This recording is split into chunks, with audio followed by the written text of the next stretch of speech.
ভাই, মরিচ কত করে? ভাই, মরিচ এগুলি বেচুম না। স্টেশনের প্ল্যাটফর্মটা তখনও অনেকটাই ফাঁকা। ট্রেন আসতে আরও কিছুটা সময় বাকি। ঘড়ির কাঁটা তখন সবে ৮টা ছুঁই ছুঁই। হঠাৎ চোখে পড়ল একজন লোক, পরনে টি শার্ট আর লুঙ্গি, মলিন তার পায়ের স্যান্ডেল। বসে আছেন রেললাইনের ওপর, পাশে একটা বড় পলিথিনের ব্যাগ। ব্যাগ ভর্তি লাল আর সবুজ বোম্বাই মরিচ। কৌতূহলবশত জিজ্ঞেস করলাম, ভাই, মরিচ কত করে? জিজ্ঞেস করতেই লোকটি মাথা নিচু করে বলল, ভাই, মরিচ এগুলি বেচুম না। আমার কৌতূহল বেড়ে গেল। ব্যাগ ভর্তি মরিচ নিয়ে বসে আছেন, অথচ বলছেন বেচবেন না। আমি হেসে বললাম, মরিচ নিয়ে বসে আছেন আর বলছেন বেচবেন না? কাহিনী কি ভাই? লোকটি মাথা নিচু করেছিল। মুখ তুলতেই বুঝতে পারলাম এতক্ষণ কান্না করছিল। চোখে পানি আর কান্না জড়ানো কণ্ঠে লোকটি যা বলল শুনে আঁতকে উঠলাম। ঠোঁট কাঁপছিল তার, কণ্ঠে অসহায়ত্ব আর কান্নার মিশ্র ধ্বনি। এই মরিচগুলা আমি আমার মায়ার জন্য আনছিলাম ভাই, কিন্তু আমার মায়াটা নাই, আর আমার নিজের কিচ্ছু নাই এই এক ব্যাগ লাল সবুজ বোম্বাই মরিচ ছাড়া। আমি এই মরিচ কাউরে দিও না ভাই, কাউরে না। আমি চুপ করে গেলাম। আমার মনে হলো সময়ে থেমে গেছে। আমি বসে পড়লাম তার পাশে, রেল লাইনে। বললাম, মেয়ের জন্য মরিচ আনছিলেন কেন? আর মেয়ে নাই মানে? কি হইছে আপনার মেয়ের? আকাশের দিকে তাকিয়ে একটা দীর্ঘশ্বাস ফেলল লোকটি। একটু সময় নিল। আমার বাড়ি কালীগঞ্জ, আড়ি খোলা। ছোট একটা জমি আছে, তাতেই ক্ষেত খামারি করতাম।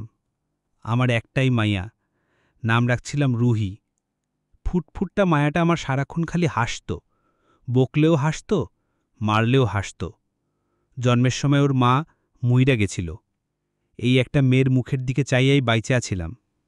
রুহির বয়স এখন ৭। ৩ মাস ধরে জ্বর, ওষুধেও জ্বর কমে না। গেরামে ডাক্তার দেখাইলাম, কইল নর্মাল জ্বর, সাইরা যাইব। কিন্তু জ্বর কমে না। মায়াটা আমার আর হাসে না, খালি চাইয়া থাকে, কি জানি কইতে চায়। বুকের মধ্যে তার কত কথা জইমা আছে, কিন্তু মুখ ফুইটটা কইতে পারে না। শহরে নিয়ে আইলাম। ডাক্তার পরীক্ষা কইরা কইল লিউকেমিয়া। খালি দেখলাম মায়েরা কেমন হুগায়ে যাইতেছে, সোলটি সব পইরা যাইতেছে, আর দিনে দিনে চোখ দুটা কেমন ঘোলা হইয়া যাইতেছে। রুহি একদিন কইল, আব্বা, আমি মরতাম যাই না। আমি স্কুলে যামু, ডাক্তার হমু, তোমার লেগে টাকা কামাই করমু। জমিরা বেইচা দিলাম। একটা দুধের গরু আছিল, হেটাও বেইচা দিছি, তাও টাকা কম পড়ে। চোখে মুখে আন্দার দেহি, একটা মাত্র মাই আমার, তারে কি বাঁচাইতে পারুম না? একদিন রুহি কইল, আব্বা, তুমি বাড়িত গেলে আমার লেগা লাল আর সবুজ রঙের বোম্বাই মরিচ আনবা। আমি কইছিলাম, ব্যাগ ভৈরা তোর লেগে বোম্বাই মরিচ আনমু মা। হুইনা হিদিন কি সুন্দর হাসি সে দিছিল, কেটাই জানত ওই আমার মায়ের শেষ হাসি। গতকাল কেমোথেরাপি দেওয়ানোর পর বাড়িত গেছিলাম কয়টা টেহা ধার করণের লাইগা। আইসকে সকালে ট্রেনে কইরা আওনের সময় হাসপাতালে থন ছোট ভাই ফোন দিয়া কইল, আমার রুহিয়া নাই।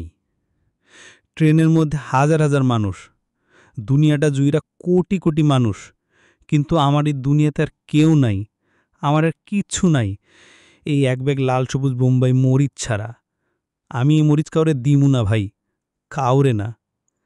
আমার ট্রেন চলে এসেছে, কিন্তু আমার পা জোলা এতটাই ভারী হয়ে গিয়েছিল যে সেখান থেকে উঠে আমার ট্রেন পর্যন্ত যাওয়ার শক্তি ছিল না।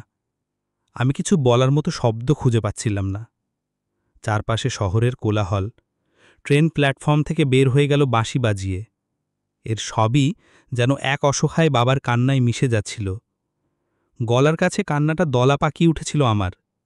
কি সান্ত্বনা তাকে আমি দেব, কি ভাষায় তাকে আমি ভোলাব, সে আমার জানা ছিল না। অনেক কষ্টে বললাম, হাসপাতালে যান, মেয়েকে নিয়ে বাড়িতে যান। আপনার মেয়ের শেষ ইচ্ছা ছিল বোম্বাই মরিচ খাওয়ার। তার কবরে অনেকগুলো বোম্বাই মরিচের গাছ লাগিয়ে দিবেন। আর দোয়া করি আল্লাহ আপনাকে এই শোক কাটিয়ে ওঠার শক্তি দিন। পকেট থেকে কিছু টাকা বের করে তার হাতে দিতেই সে বলল, বাই, আমার টেহার দয়কার নাই আর, আমার রুহি নাই, টেহা দিয়ে আমি আর কি করমু? এই দুনিয়াতে আমার কষ্টের কথা শোনার আর কেউ নাই। আপনি শুনছেন, এটুকুই যথেষ্ট। তার হাতটা শক্ত করে ধরলাম, বললাম, রুহির নামে আমিও একটা বোম্বাই মরিচের গাছ লাগাবো। আরও যারা রুহির কথা জানবে সবাইকে বলবো একটা করে গাছ রুহির নামে লাগাতে। রুহি আমাদের মাঝে বেঁচে থাকবে।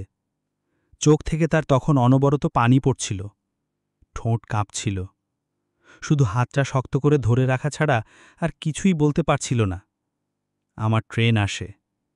জীবিকার প্রয়োজন আমাকে তার হাত ছাড়িয়ে ছুটতে হয় ট্রেন ধরবার জন্য। সবার গন্তব্য আছে, তাড়া আছে। রুহির বাবার কোনো গন্তব্য নেই আর কোনো তাড়া নেই। মেয়ের ওষুধ কিনবার জন্য তাকে আর ছুটতে হবে না। চিকিৎসার টাকা জোগাড় করবার জন্য আর ওর কাছে হাত পাততে হবে না। রুহির কথা আমরা হয়তো ভুলে যাব। ছোট্ট রুহি যে জীবনের শেষ আবদারে তার বাবার কাছে বোম্বাই মরিচ খেতে চেয়েছিল। আমাদের সন্তানের মাঝে ছায়া হয়ে রুহি বেঁচে থাকুক।